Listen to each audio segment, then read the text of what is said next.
हम न्यूमेरिकल्स कर रहे हैं तो सबसे पहले टॉपिक क्या है, एटॉमिक फ़िज़िक्स। इसके न्यूमेरिकल हम कर रहे हैं सारे जो बुक में दिए हुए हैं। ओके, तो ये कुछ फार्मूलाज मैंने टिक किए हैं यहाँ पर, आपको ये फार्मूलाज सिर्फ याद होने चाहिए। ओके, इन्हीं फार्मूलाज को हम सिर्फ डील करेंगे, जो मैंने टिक वाले किए हैं उन्हीं को आपने याद करना है। क्वेश्चन नंबर 1 में आते हैं। क्वेश्चन नंबर 1 पढ़ते हैं, क्या है, कह रहा है calculate the energy of an electron in the n = 2, यानी कि एनर्जी मालूम करनी है आपको इलेक्ट्रॉन की। जैसे कि कोई शेल है समझे यहाँ पर। ओके, पहली शेल है, दूसरी शेल है, ये इलेक्ट्रॉन जो है वो यहाँ पर बैठा हुआ है। ओके, इस एनर्जी पर, इस शेल पर इलेक्ट्रॉन की एनर्जी क्या होगी ये आपको पता लगाना है। ओके, ये के शेल होती है, पता है, एल शेल है, 1 शेल, 2 शेल है ना। तो 2 शेल पे जो इलेक्ट्रॉन बैठा है उसकी उस इलेक्ट्रॉन की एनर्जी क्या होगी वो आपको मालूम करनी है। ओके, तो यानी आपको सिर्फ n = क्या दिया हुआ है, 2 दिया हुआ है। तो आपको ये बताना चाहिए अकॉर्डिंग टू उसने क्या कहा है, बोहर मॉडल है। ओके, तो बोहर मॉडल के अकॉर्डिंग E = एनर्जी कांस्टेंट होती है -13.6 वैल्यू होती है। ओके, इसका फार्मूला हमने यहाँ पे लिखा हुआ है, देखें। En से क्या मुराद है कि किसी भी नंबर ऑफ शेल की एनर्जी हो सकती है। ओके, तो वो उसका फार्मूला फिक्स फार्मूला है इसका। n² का मतलब क्या है कि कोई भी आप स्पेसिफिक, वो ज़रूरी नहीं है कि आपको दूसरी शेल का ही मालूम करने को बोलें। पेपर में हो सकता है तीसरी शेल का, चौथी शेल का मालूम करने को कह सकते हैं। तो आपने यहाँ पे n की जगह क्या पुट कर देना है, 4, या उसके हिसाब से 3 पुट कर देना। ओके, अब यहाँ पे n2 दिया हुआ है तो हम क्या पुट करेंगे, यहाँ पर 2 पुट कर देंगे। ओके, तो ये 2 यहाँ पे पुट कर देंगे। 2 का जब स्क्वायर लेंगे तो ज़ाहिर 4 हो जाएगा। ओके, फिर आगे इसको सॉल्व करते हैं तो सिंपल हमारे पास आंसर आ जाएगा। इसको जब हम सॉल्व करेंगे तो हमारे पास 3.4 आंसर आ जाएगा। ओके, लेकिन ये जो आंसर आया है अभी हमारे पास जो है इलेक्ट्रॉन वोल्ट में आया है आंसर। ओके, क्योंकि ये वाली वैल्यू होती है इलेक्ट्रॉन वोल्ट की। ओके, तो ये थोड़ा पता होना चाहिए। अब जब भी आपको न्यूमेरिकल में एनर्जीज मालूम करने को कहेगा ना, जैसे यहाँ पे कह रहे हैं कैलकुलेट एनर्जी, जब भी न्यूमेरिकल में एनर्जी मालूम करने को कहेगा आपने ख्याल रखना है कि आपने ना दोनों में आंसर देना है, इलेक्ट्रॉन वोल्ट में भी आंसर देना है और जूल्स में भी आंसर देना है। तो हम इसको जूल्स में कन्वर्ट करेंगे, कैसे करेंगे वो हमें पता है। इलेक्ट्रॉन वोल्ट है यानी इलेक्ट्रॉन का चार्ज से मल्टीप्लाई करना पड़ेगा। वो चार्ज क्या होता है, 1.6 एक्सपोनेंट -19। जब आप इसको कैलकुलेट करेंगे तो आपके पास आंसर आ जाएगा 5.44 एक्सपोनेंट। वैसे का वैसे लिख देते हैं हम, सही है। कोशिश क्या करें, एक्सपोनेंट को सॉल्व ना किया करें, बस इसको मल्टीप्लाई करें, आंसर ले आएँ, सही है। तो ये अब आपके पास आंसर आ गया जूल्स में। ओके, ये आपका आंसर आ गया।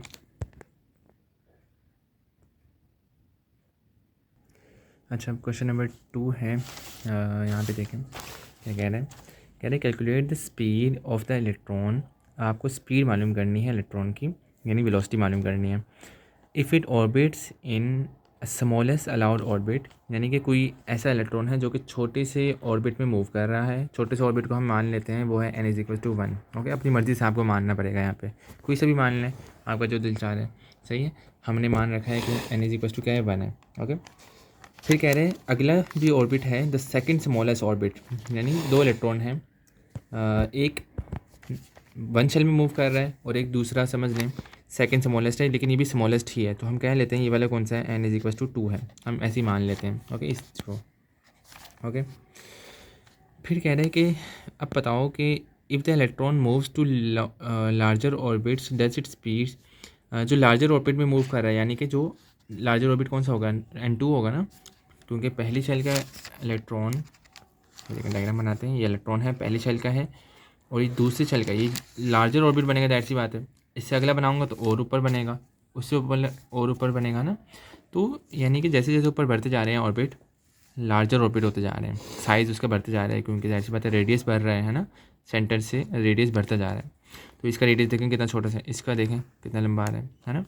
तो यहाँ पे पूछ रहा है ये इलेक्ट्रॉन की स्पीड ज़्यादा होगी या इस इलेक्ट्रॉन की स्पीड ज़्यादा होगी, बस आपको इतना बताना है। ओके, तो वही बता रहे हैं, पूछ रहा है कि स्पीड जो है इंक्रीज़ हो रही होगी, डिक्रीज़ हो रही होगी, या सेम रहेगी। भाई सेम तो रहेगी नहीं, क्योंकि दिख भी रहा है, ऐसी बात है, इसकी स्पीड बहुत तेज़ी से मूव कर सकेगा ये। ओके, ये जो है ये थोड़ा हल्का हल्का मूव करेगा, क्योंकि जो है इसने ज़्यादा डिस्टेंस कवर करना है ना, तो थोड़ा देर लगेगी इसको यहाँ तक पहुँचने में।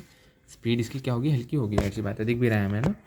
तो यही हमने प्रूफ करना है। आप कैसा प्रूफ करेंगे, आपको कुछ वैल्यूज़ यहाँ पर नहीं दिख रही है ना, तो आपने जब वैल्यूज़ नहीं दिख रही तो आपने खुद से लेनी है कि n = क्या है हमारे पास, छोटी वैल्यू क्या है, 1 है, और एक n क्या है हमारे पास, 2 है। ओके, अब आपने वेलोसिटी मालूम करने को कह रहा है तो वेलोसिटी क्वेश्चन मार्क कर देते हैं कि भाई वेलोसिटी आपको मालूम करनी है। ओके, अब वेलोसिटी का फॉर्मूला क्या होता है, v is equals to E square upon 2 epsilon naught hn 1। Okay, ये आपका फार्मूला है। अगर v1 निकाल रहे हैं यानी वेलोसिटी 1 पर निकाल रहे हैं तो यहाँ पे क्या पुट करेंगे, आप 1 पुट करेंगे। इसी तरीके से हम दूसरा करेंगे, यहाँ पर देखेंगे वेलोसिटी 2 की निकालेंगे कि भाई इसकी वेलोसिटी क्या है ना, तो हम v2 बात करेंगे। ओके, क्योंकि ये 1 चल का है, ये दूसरे चल का है, इसलिए हम v2 कह रहे हैं। तो अब फार्मूला सारा का सारा सेम रहेगा, सही। इलेक्ट्रॉन का चार्ज नंबर है, ई का मतलब क्या है, इलेक्ट्रॉन का चार्ज नंबर, वही जो वैल्यू होती है 1.6 एक्सपोनेंट -19 वो हम पुट करेंगे। खैर, फिर बाकी 2 एप्सिलॉन नॉट की वैल्यू भी हमें याद है, एच की वैल्यू भी हमें याद है, एन क्या हो जाएगा अब की बार 2 हो जाएगा। तो हम इन दोनों को कंपेयर करेंगे, देखेंगे किसकी वैल्यू ज़्यादा आ रही है, किसकी कम आ रही है। ओके, तो ये आपको प्रूव करना है फिर। तो v1 is equal to E square, मैंने बताया 1/6 एक्सपोनेंट -19 आप पुट कर लेंगे और इसका स्क्वायर कर देंगे। ओके, अपॉन 2 एप्सिलॉन नॉट की वैल्यू फिक्स होती है 8.85। Okay, exponent -12। ओके, अब h की वैल्यू भी फिक्स है, यहाँ जगह नहीं, मैं यहाँ लिख रहा हूँ 6.6 एक्सपोनेंट -34। ओके, अब n जो दिया हुआ है, सही वैल्यू मैंने यहाँ लिख दी h की। n जो दिया हुआ है, n हमने क्या मान रखा है कि n इज इक्वल टू क्या है, 1 है। ओके, यहाँ पर n मान रखते हैं हम लोग 2 है। ओके, तो n की जगह 1 रखेंगे। ओके, तो बस ये आंसर आ जाएगा हमारे पास। तो अब इसको जब कैलकुलेट करेंगे हम तो आपके पास आंसर आ जाएगा 2.19 एक्सपोनेंट 6। ओके, मीटर पर सेकंड इसका यूनिट होता है। ओके, अब हम मालूम करेंगे v2 को। ओके, v2 मालूम करते हैं। v2 के लिए भी सेम वही, यहाँ पे वैल्यू पुट करने हैं एक्सपोनेंट -19। ओके, अपॉन 2 एप्सिलॉन की वैल्यू फिक्स होती है 8.85 एक्सपोनेंट -12। ओके, h की वैल्यू भी फिक्स है 6.6 एक्सपोनेंट -34। अब n की जगह हम क्या पुट करेंगे, 2। ओके, क्योंकि n हमारे पास 2 है। ओके, ये हमने पुट करना है, सारा आंसर ले आएंगे इसका v2 का। तो यहाँ पे अब v2 का आंसर हमारे पास जो आ रहा है वो आ रहा है 1.09 एक्सपोनेंट 6। देखें एक्सपोनेंट तो सेम रहा, वैल्यू क्या होगी, कम नहीं होगी। 1.09 या 2.19 थी, तो इसकी वैल्यू ज़्यादा आ रही है, जाहिर सी बात है।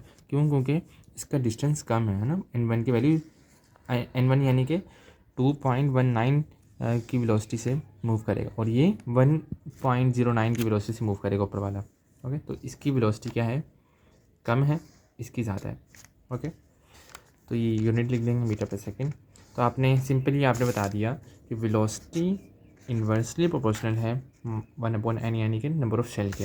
ओके, नंबर ऑफ़ शेल जो है बढ़ते रहेगी तो वेलोसिटी क्या होती रहेगी, कम होती रहेगी। जैसे कि अगर पूछ लें कि भाई कोई MCQs पूछ लें कि भाई n इज इक्वल टू 4 की वेलोसिटी ज़्यादा होती है या फिर n इज इक्वल टू 1 की, तो आपने क्या बताना है, n इज इक्वल टू 1 की ज़्यादा होती है, क्योंकि 3 4 ओके 1 2 3 4 ये सब जो शेल्स हैं।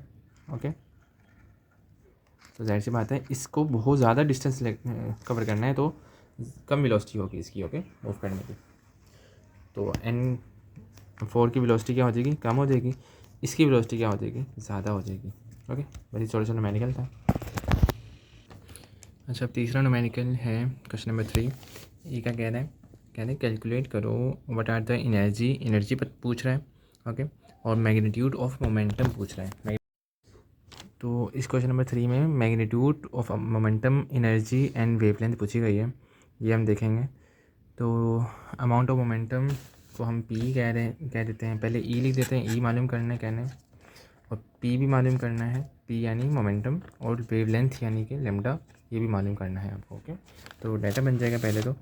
फिर कह रहे हैं कि अगर एक इलेक्ट्रॉन एटम है, हाइड्रोजन एटम, वो ट्रांजिशन स्टेट में गया है, स्टेट 3 में गया है स्टेट 1 से। ओके, 1 से कहाँ गया वो, पहले 3 में गया होगा, फिर 3 से नीचे आ रहा होगा, तो इसने क्या किया होगा, फोटोन को इमिट किया होगा। ओके, ये तो हमें पता है ना, हमने पढ़ चुके हैं कई बार कि दूसरी शेल, ये पहली शेल, दूसरी शेल, फिर तीसरी शेल, ओके, शुरू में इलेक्ट्रॉन यहाँ ग्राउंड स्टेट में होता है, फिर उसको फोटोन को एब्जॉर्व करके वो ऊपर चला जाता है। सही, अब समझें ये दूसरी शेल से भी पार करके तीसरी शेल में चला गया। ओके, तो n=1 दिया हुआ है और n=3 दिया हुआ है, डाटा में भी लिख देते हैं। ओके, ये हमें समझ आ गया कि फाइन n1 यानी क्या है, इनिशियल क्या है 1 है, और n2 हमारे पास क्या है 3 है। ओके, तो इसके साथ जब हम फार्मूला भी पुट करेंगे तो आपको बताना है कि यहाँ n3 से जब वो n1 में आ रहा है तो वो जो फोटोन इमिट कर रहा है उसकी वेवलेंथ क्या होगी। ओके, वेवलेंथ क्या होगी और उसकी एनर्जी क्या होगी, उसकी मोमेंटम क्या होगी, इस फोटोन के बारे में हमें बताना है जब जो फोटोन n3 से n1 में आ रहा है। तो उसका फार्मूला सिंपल से हमारे पास ये है, हमने यहाँ पर जो है 13.6 1/n1 का स्क्वायर माइनस 1/n2 का स्क्वायर, ये फार्मूला हम पुट करेंगे। अभी वैल्यू कुछ भी दे सकते हैं, n1 n3 कुछ भी दे सकता है, n5 भी दे सकता है, तो उसके हिसाब से आपको ये वैल्यू पुट करनी होती है। हमेशा याद रखें n1 जो है कम वाली वैल्यू होगी, यानी कि इन दोनों में कम क्या है 1 है, तो कम वाली क्या होगी 1 होगी। ओके, तो n1 यानी कि 1 होगी। अच्छा जी, तो ई को हम फार्मूला पुट करें, सारे वैल्यूज पुट करें, आंसर ले आएंगे। ओके, फिर जैसे यहाँ से ई निकल जाएगा हमारे पास, फिर हम इस फार्मूले में रखेंगे तो लेमडा निकल जाएगा हमारे पास। ओके, एच और सी हमारे पता है कांस्टेंट वैल्यू है। फिर हमने मोमेंटम निकालना है, मोमेंटम के लिए हम इस फार्मूले में लेमडा रखेंगे। सही, तो फिर हम ये भी निकाल लेंगे, आसानी से हो जाएगी सारा न्यूमेरिकल। ओके, 1/, देखते हैं क्या आंसर आता है, 1 का स्क्वायर माइनस 1/, यहाँ 2 लिखना चाहिए, 2 का स्क्वायर। अब आंसर निकाल लेंगे इसको कैलकुलेट करके। अब इसका जो आंसर आ रहा है 12.1 ईवी यानी कि इलेक्ट्रॉन वोल्ट में आ रहा है। मैंने बताया था एनर्जी जब भी निकालनी है तो इलेक्ट्रॉन वोल्ट में भी निकाल लेंगे आप, और इसी को मल्टीप्लाई करके 1.6 एक्सपोनेंट -19 से जूल्स में भी निकाल लेंगे। तो जूल्स में इसका आंसर क्या आ रहा है 1.93 एक्सपोनेंट -18 जूल्स। ओके, ये इसका आंसर आ जाएगा। एनर्जी निकल आई तो आप यहाँ फॉर्मूले में पुट कर लेंगे। एच की वैल्यू फिक्स है 6.6 एक्सपोनेंट -34। सी की वैल्यू यानी स्पीड ऑफ लाइट है वो भी फिक्स है। एच को प्लैंक कांस्टेंट कहते हैं, तो उसकी वैल्यू लिख दी। सी की वैल्यू लिख देते हैं 3 एक्सपोनेंट 10 अपॉन ई की वैल्यू वही लिखेंगे जो आपने निकाली है। फिर जब इसको कैलकुलेट करेंगे तो आंसर आ जाएगा 102 एक्सपोनेंट -9 मीटर। ओके, अब ये निकाल ली, यहाँ पर हम वैल्यू पुट कर देंगे लेमडा की। एच की वैल्यू तो फिक्स है 6.6 एक्सपोनेंट -34। ओके, अपॉन ये लेमडा हमने निकाल चुके हैं। खैर, फिर इन दोनों का आंसर ले आएंगे कैलकुलेट करके, तो आपके पास आंसर आ जाएगा। ओके, सिंपल सा न्यूमेरिकल है। ओके, इसका यूनिट क्या हो जाएगा न्यूटन सेकेंड। ओके, इसका यूनिट मीटर, इसका यूनिट जूल्स भी है और इलेक्ट्रॉन वोल्ट भी है, दोनों निकाल लीजिएगा आप। ओके, ये छोटा सा न्यूमेरिकल है।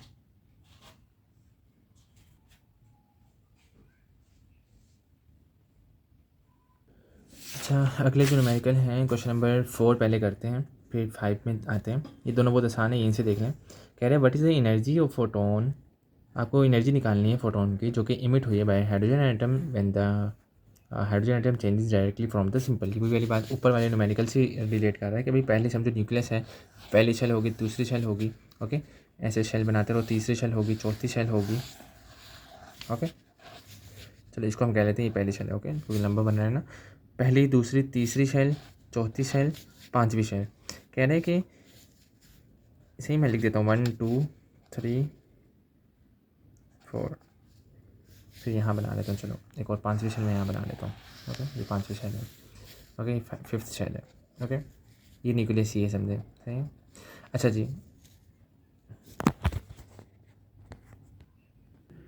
जी, अब आपको बताना है कि दूसरी शेल में और पांचवी शेल में इलेक्ट्रॉन बैठा हुआ है। ओके, दूसरी शेल में और ये पांचवी शेल में इलेक्ट्रॉन है। ओके, अब इलेक्ट्रॉन जब नीचे आ रहा है तब जो फोटोन इमिट करेगा वो कितनी एनर्जी वाला होगा, सिंपल ये बताना है। तो ये तो पहले निकाल चुके हैं हम, सिंपल सी बात है। हमने क्या किया था, डेल्टा ई निकालना है। ओके, एन आपको n1 मैंने बताया था, जो लोवेस्ट होता है वो n1 रखते हैं हम, तो 2 लोवेस्ट है, हाईएस्ट वाली वैल्यू क्या है 5 है, तो हम n2 रखेंगे। सिंपल सी बात है, क्योंकि n5 से अब वो n2 में आ रहा है फोटोन इलेक्ट्रॉन। ओके, और एक फ़ोटोन इमिट कर रहा है, उसी फोटोन की हमें एनर्जी मालूम करनी है। फार्मूला वो सेम रहेगा, n1 की स्क्वायर। आपने वैल्यू निकाल ली, इन दोनों का एलसीएम लेकर भी कर सकते हैं, वरना कैलकुलेटर में भी कर सकते हैं, आपको इलेक्ट्रॉन वोल्ट भी आ जाएगा। आपने इसका फिर एक और आंसर भी देना है, मैंने बताया था इलेक्ट्रॉन वोल्ट में तो दे दिया, लेकिन आपने इसको वैल्यू को एक्सपोनेंट 1.6 एक्सपोनेंट -19, ओके, इस वैल्यू से भी हमने मल्टीप्लाई करके चेक करना है कि क्या आंसर आ रहा है। ओके, तो ये जूल्स में आंसर आ जाएगा आपके पास। ओके, अब ये वाला न्यूमेरिकल करें। How much work must be done to pull apart the electron and the photon that make up the hydrogen atom. अब आपको वर्क डन बताना है, सही है कि वर्क डन क्या है। टू पुल अपार्ट, जब इलेक्ट्रॉन और प्रोटॉन आपस में, आपको पता है ये थोड़ा सा डायग्राम से समझते हैं कि समझो यहाँ पर न्यूक्लियस है, अंदर क्या है, प्रोटॉन है, मैं पी लिख देता हूँ छोटा सा, सही है। अब पहली शेल होगी, सही है, पहली शेल में कह रहे हैं, या कोई भी शेल है यहाँ पर, पता नहीं शेल क्या दी हुई है, अच्छा 3 शेल दी हुई है, तो हम 3 शेल बना लेते हैं, 2 शेल 3 शेल, सही है। प्रोटॉन तो आपको पता है हर शेल के इलेक्ट्रॉन को खींच रहा है ना। अब खैर कह रहे हैं यहाँ पर तीसरे शेल में जो इलेक्ट्रॉन बैठा हुआ है उसको प्रोटॉन खींच रहा है, ओके, फोर्स लगा रहा है। हमें कितना वर्क डन करना पड़ेगा एक इलेक्ट्रॉन को निकालने में, बाहर निकालने में। भाई थोड़ी सी एनर्जी देनी पड़ेगी ना इसको पकड़ के निकालने में, है ना, कोई एटम बाहर से आएगा, सही। यहाँ पे इन्होंने शायद हाइड्रोजन एटम की बात की, समझो ये हाइड्रोजन एटम है, ओके, और Cl जो है आ रहा है, इलेक्ट्रॉन लेना चाह रहा है, ओके, इसके आखिर में 7 इलेक्ट्रॉन होते हैं ना, तो समझो ये एक इलेक्ट्रॉन इसे छीनना चाह रहा है, तो ये कितनी एनर्जी निकालेगा। तो सिंपली आपने वर्क डन निकालना है, यानी कि वर्क डन बराबर है आयोनाइजेशन एनर्जी के। ओके, आयोनाइजेशन एनर्जी क्या होता है कि आयन का बनना, ओके, एशन का मतलब होता है बनना, किसका बनना, आयन के बनना। आयन बनने के लिए कितनी एनर्जी चाहिए उसको आयोनाइजेशन एनर्जी कहते हैं। ओके, इसको पता है ना, फिर H क्या हो जाएगा, अभी तो H हाइड्रोजन है, जब इससे इलेक्ट्रॉन निकल जाएगा तो ये H क्या हो जाएगा, +1 हो जाएगा, है ना, पता है आपको। ओके, Cl नेगेटिव हो जाएगा, आयनाइजेशन एनर्जी हो जाएगी। तो वही कह रहा है कि वर्क डन क्या है कि कितनी एनर्जी हमें लगाकर इसको पुश करके निकालना है इलेक्ट्रॉन, वही आपको मालूम करना है। तो सिंपल से फार्मूला, आसान सा भी फार्मूला है मेरे पास, फार्मूला वही रहेगा, ऊपर हम पढ़ चुके हैं कि भाई डेल्टा ई डेल्टा डब्ल्यू कह लें या डेल्टा ई कह लें, बात एक ही है। ओके, वही delta E is equal to या फिर डेल्टा डब्ल्यू, क्योंकि एनर्जी लगा रहे हैं ना, तो वर्क डन हो रहा है, सही। वर्क डन में भी यही होता है, वर्क डन का फार्मूला क्या होता है, वही फोर्स लगाकर कोई ना कोई डिस्टेंस कवर करे, तो फोर्स क्या है, in the form of energy है, सही। तो यहाँ पर जाहिर सी बात है ये इलेक्ट्रॉन, ये आइटम इसको फोर्स लगाकर डिस्टेंस कवर कर देगा, मतलब खींच लेगा इसको, जाहिर सी बात अपनी तरफ, तो हम कहेंगे वर्क डन हो गया। ओके, तो ये छोटी छोटी बातें हैं। फिर आपने 3 को पुट किया यहाँ पर, क्योंकि जाहिर सी बात है आपको N3 दिया हुआ था। ओके, तो आपने फार्मूला पुट कर लेना है, ये आंसर छोटा सा आ जाएगा जल्दी से, सही, वर्क डन का। अब नेक्स्ट न्यूमेरिकल करते हैं हम लोग 6 वाला। अच्छा जी, अब 6 न्यूमेरिकल क्या है, कह रहा है what is the wavelength of light. आपको लाइट की वेवलेंथ निकालनी है, यानी कि फिर फोटोन की वेवलेंथ निकालनी है। ओके, कह रहे हैं for the least energetic photon emitted in the Balmer series. सबसे पहले आपको बाल्मर सीरीज़ का पता होना चाहिए। बाल्मर सीरीज़ 5 सीरीज़ आपको पता आई थी, Lyman, Balmer, Paschen, okay, Brackett, Pfund. Balmer series क्या कहती है कि ये न्यूक्लियस है, पहली शेल है, दूसरी शेल है, ओके, कहती है कि दूसरी शेल से इलेक्ट्रॉन गया होगा किसी शेल पर, ओके, किस शेल में जा सकता है, तीसरी में जा सकता है, बिल्कुल जा सकते हैं, या चौथी में जा सकता है, या 5वीं में, या 6ठी में, या 7वीं में। ओके, 7 शेल होती है ना हमारे पास, सही। दूसरी वाला इलेक्ट्रॉन मैं लिख देता हूँ थोड़ी नंबरिंग, 1 2 3 4 5 6 7 आगे सो ऑन, सही। तो आपको ये बताना है कि लीस्ट एनर्जेटिक फोटोन कहाँ निकलेगा। तो लीस्ट तो हमें पता है, जैसी बात है इससे ऊपर वाली से निकलेगा, ओके, जितना डिस्टेंस कम होगा उतना ही थोड़ी सी एनर्जी वाला निकलेगा, जैसी बात है, सिंपल सी बात है। तो यहाँ मतलब N2 आपको इन शॉर्ट फॉर्म में आपको दिया हुआ है बाल्मर के नाम से, आपको याद रखना है, क्योंकि सही है ये वाली वैल्यू। फिर N3 क्यों कह रहे हैं, हमने कैसे याद रखा, लीस्ट एनर्जेटिक फोटोन कहाँ से निकलेगा, क्योंकि वो N3 से निकलेगा। तो आपको ये दोनों वैल्यू मिल गई, N1 की और N2 की मिल गई, सही। आपने डेटा बना लिया, N1 और N2 क्या है हमारे पास, ओके, N1 हमारे पास 2 है और N2 क्या है, 3 है, ओके, इन्होंने वैल्यू निकाल ली। अब कह रहे हैं कि आपको वेवलेंथ निकालनी है, ओके, वेवलेंथ का लिख दिया क्वेश्चन मार्क, ओके। फिर कह रहे हैं कि अब एनर्जी भी पता लगानी है आपको, ओके। सबसे पहले हम एनर्जी ही पता लगाएंगे कि भाई इन दोनों में वेवलेंथ, 2 वेवलेंथ निकालनी है ना असल में हमने, तो दोनों वेवलेंथ की हम एनर्जी निकालेंगे, ओके। सबसे पहले इसकी एनर्जी निकालेंगे हम, ओके, फिर उसके हिसाब से वेवलेंथ निकाल लेंगे, फिर इस वाले की भी एनर्जी निकालेंगे। कह रहे हैं what is the wavelength of the series limit. Series limit का मतलब ये है कि कहीं से भी हम निकालना चाह रहे हैं, इन्फिनिटी में निकालना चाह रहे हैं। ओके, बहुत दूर से, यानी कि इलेक्ट्रॉन आ रहा है नीचे वापस से, समझिए यहाँ पर इसे फोटोन दिया होगा, ये इलेक्ट्रॉन ऊपर चला गया होगा, अब वो इन्फिनिटी पे चला गया है। सही है, इन्फिनिटी का साइन ये होता है। तो अब इन्फिनिटी से अब वो इलेक्ट्रॉन नीचे आ रहा है वापस से, अब वो फोटोन जो निकाल रहा है। ओके, एक फोटोन इन्फिनिटी से जो इलेक्ट्रॉन आ रहा है वो निकाल रहा है, और एक फोटोन जो 3 शेल से नीचे आ रहा है वो निकाल रहा है। तो आपको बताना है कि वेवलेंथ इसकी ज़्यादा है या इसकी ज़्यादा है, एनर्जी इसकी ज़्यादा है या एनर्जी इसकी ज़्यादा है, ये पता लगाना है हमने। ओके, तो 2 बातें यहाँ पर, इसलिए 2 क्वेश्चन पूछ रहे हैं। अब ये थोड़ी सी एच की वैल्यू उन्होंने गलत लिखी हुई है, यहाँ मैं लिख देता हूँ 6.67 एक्सपोनेंट -34। ओके, ये वैल्यू आपने पुट करनी है यहाँ पर इस फार्मूला में, ये गलत लिखी हुई है इन्होंने 6.6 एक्सपोनेंट। तो चेक करना आंसर क्या आ रहा है। ओके, थोड़ी सी हम बात कर लेते हैं। ये एनर्जी तो निकाल ली उन्होंने, ऐसी बात है, N1 का स्क्वायर N2 का स्क्वायर करके हमने फार्मूला पीछे पढ़ चुके हैं, उसके हिसाब से करेंगे। फिर वेवलेंथ निकाल लेंगे, ये भी हम कर चुके हैं। इस फार्मूले से वेवलेंथ निकलती है। एच की वैल्यू फिक्स है, वो पुट कर ली। सी की वैल्यू आपको पता है 3 एक्सपोनेंट 8, और ई आपने जो ऊपर निकाले वही लिखेंगे, इनको कैलकुलेट करेंगे, वेवलेंथ आ जाएगी। फिर अब एन तो 2 ही रहेगा, सही, एन तो 2 ही रहेगा। अब वो पहली दफ़ा ऊपर वाले में कहाँ गया है, तीसरी शेल में गया है, तभी तो हमने यहाँ पे क्या लिखा है, 3 लिखा है। ओके, अब की बार वो गया है इन्फिनिटी में, सही, क्योंकि उसने कहा था सीरीज़ लिमिट। ओके, इन्फिनिटी से यही मुराद है।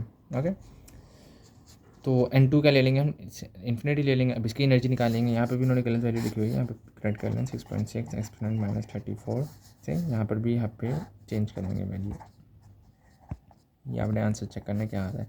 खैर, फिर यहाँ से एनर्जी निकाल लेंगे। अब एनर्जी देखें, एनर्जी इसमें क्या आ रही है, कम आ रही है, इसमें एनर्जी क्या आ रही है, ज़्यादा आ रही है, क्योंकि वो जाहिर सी बात है फोटोन अब कहाँ से निकल रहा है, इन्फिनिटी से निकल रहा है। तो जैसे इससे ऊपर से निकलता रहेगा तो एनर्जी क्या होती रहेगी, बढ़ते रहेगी। सही, ज़्यादा एनर्जी वाला फोटोन निकलेगा। सही, सिंपल सी बात है, एक शेल का डिफरेंस होगा तो कम एनर्जी वाला निकलेगा, ज़्यादा शेल का डिफरेंस होगा, यानी इन्फिनिटी का मतलब क्या है, ज़्यादा शेल का डिफरेंस है ना, तो ज़्यादा एनर्जी वाला फोटोन निकलेगा। ओके, ज़्यादा एनर्जी वाला निकलेगा फोटोन, तो उसकी वेवलेंथ क्या होगी, यहाँ देखें ना, बहुत ही कम होगी। जैसे ये है, समझो ये वाला मैं बना रहा हूँ इन्फिनिटी वाले के लिए, जो इन्फिनिटी से इलेक्ट्रॉन निकल रहा है, और वो कहाँ आ रहा है, 2 शेल में आ रहा है। और ये वाला मैं बना रहा हूँ 3 शेल से जो इलेक्ट्रॉन निकल रहा है, और वो कहाँ आ रहा है, 2 में आ रहा है। ओके, ये मैंने बता दिया। तो जाहिर सी बात है, आप देखें वेवलेंथ इसकी क्या है, ज़्यादा है। ओके, क्योंकि एनर्जी इसकी क्या है, कम है। ओके, एनर्जी और वेवलेंथ का इन्वर्स रिलेशन होता है ना, तो जाहिर सी बात है ये हिट करेगी किसी को, तो जाहिर सी बात है ज़्यादा एनर्जी वाला है ये। और वेवलेंथ इसकी क्या है, बहुत छोटी सी है। एक वेवलेंथ चेक करें, क्रेस्ट और ट्रफ का डिस्टेंस होता है ना, तो वेवलेंथ इसकी क्या है, कम, एनर्जी क्योंकि क्या है, ज़्यादा। तो यहाँ वैल्यूज भी देख लें, एनर्जी इसकी कम है। ओके, वेवलेंथ क्या है, ज़्यादा आ रही है। अब की बार एनर्जी ज़्यादा हो गई है ना, और वेवलेंथ क्या हो गई है, कम हो गई है। तो सिंपल सी बात है, प्रूफ भी हो गया। तो ये न्यूमेरिकल है। अब हम करेंगे 7 वाला न्यूमेरिकल, वो भी इसी से मिलता जुलता है काफ़ी। यहाँ पे कह रहे हैं कि अ लेज़र इमिट कर रहा है लाइट विद अ वेवलेंथ। अब एक हुई वाली बात, हम लेज़र का भी टॉपिक पढ़ चुके हैं कि न्यूक्लियस है, फिर पहली शेल, दूसरी शेल है। समझे, यहाँ से शुरू में इलेक्ट्रॉन यहाँ पे होगा, फिर फोटोन आया, इसने एनर्जी दी, ये फोटोन इलेक्ट्रॉन को मिला, इलेक्ट्रॉन ने गेन करके एनर्जी एब्जॉर्व करके ऊपर चला गया। अब जब ये नीचे आएगा तो एक फ़ोटोन निकालेगा। इस फोटोन जो निकल रहा है इसकी आपको वेवलेंथ निकालनी है। वेवलेंथ पता है, वेवलेंथ दी हुई है बल्कि इस बार आपको, सही। इसकी आपको एनर्जी मालूम करनी है, calculate the energy of 1 photon जो निकलेगा लेज़र से। ओके, बाकी ये एक्स्ट्रा आपको दिया हुआ है, पावर भी दी हुई है इसका, लेकिन फार्मूला में यूज़ नहीं है, क्योंकि फार्मूला तो सिंपल है, सिंपल आपको। अच्छा, यहाँ पे ना नैनोमीटर में दिया हुआ है, आपको मीटर में कन्वर्ट करना आना चाहिए, 10⁻⁹ करके कर लोगे। अब देखो 6 की वैल्यू, एच की वैल्यू सही दी हुई है इन्होंने, सी की वैल्यू भी सही दी हुई है। सिंपल इसी के साथ क्या निकाल लोगे, वेवलेंथ भी है, एच भी है, सी भी है, ई निकाल लोगे आप इससे, सही है, सब कुछ पुट करके। ओके, तो आसान सा है। आपने भी ये निकाला है, जूल्स में निकाला है। ओके, अब अगला न्यूमेरिकल करें, कह रहे हैं कि कैलकुलेट द वेवलेंथ। अब आपको वेवलेंथ मालूम करनी है एक्सरे की। ओके, इफ़ द एनर्जी इस बार आपको दी हुई है 1 फोटोन जो इमिट हुआ है एक्सरे मशीन से, सही।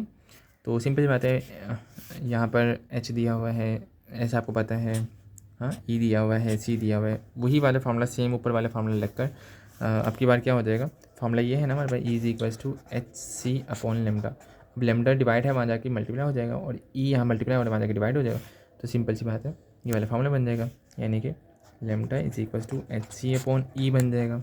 ओके, और यहाँ पे सारी वैल्यूज इन्होंने पुट की हैं और फिर आंसर ले आए हैं ये लोग।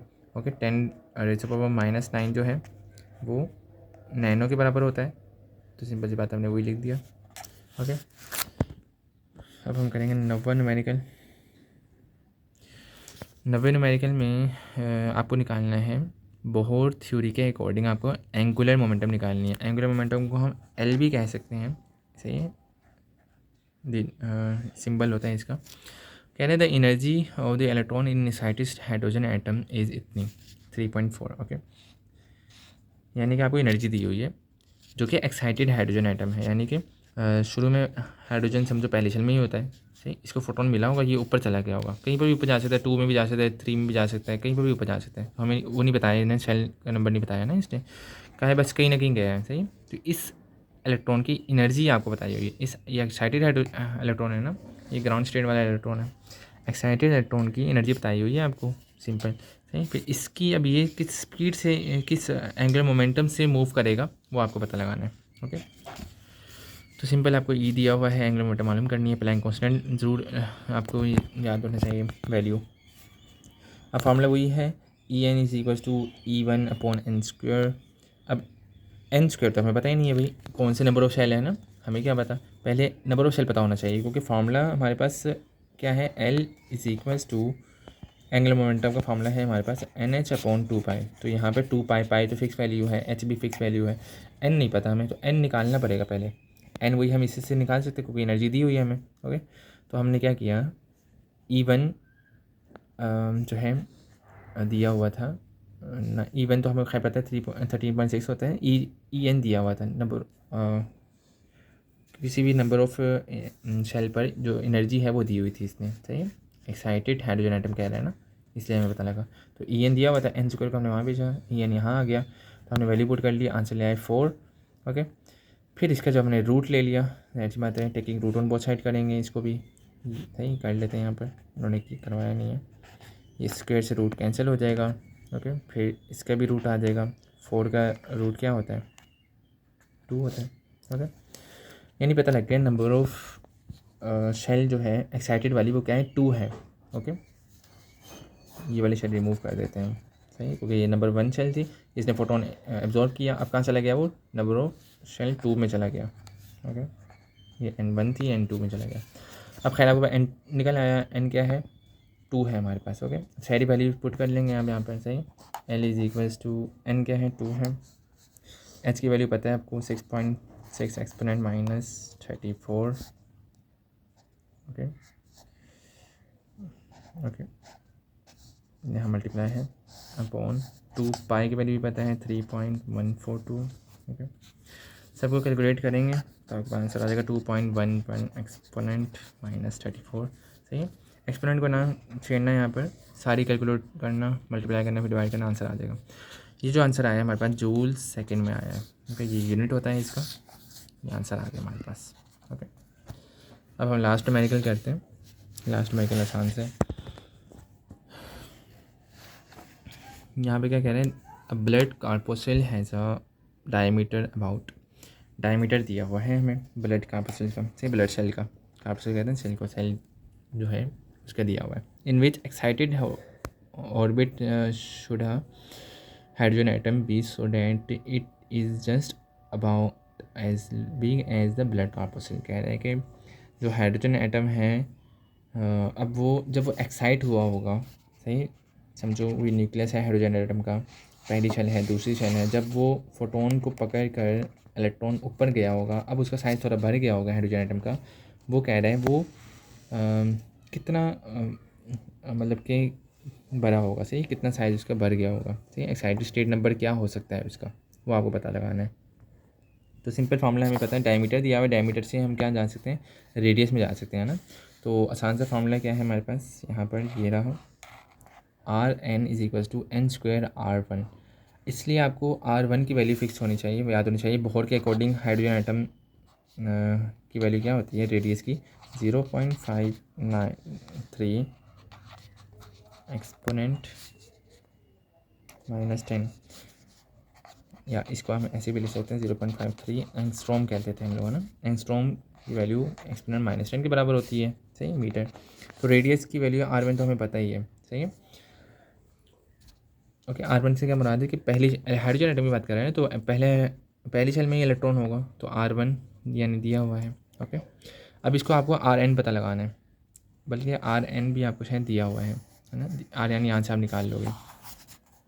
डायमीटर आपको दिया हुआ है, डायमीटर का हाफ आपको पता है रेडियस होता है, सही। जैसे कि वो लाइन जो पूरे सेंटर से पास कर जाए उसको हम डायमीटर कहते हैं। एक रेडियस क्या होगा, एक डायमीटर का हाफ होगा, यहाँ से यहाँ तक का क्या होगा, रेडियस होगा। ओके, तो हमने सिंपल इस वैल्यू को 2 से डिवाइड किया तो रेडियस आ गया, Rn हमारे पास आ गया।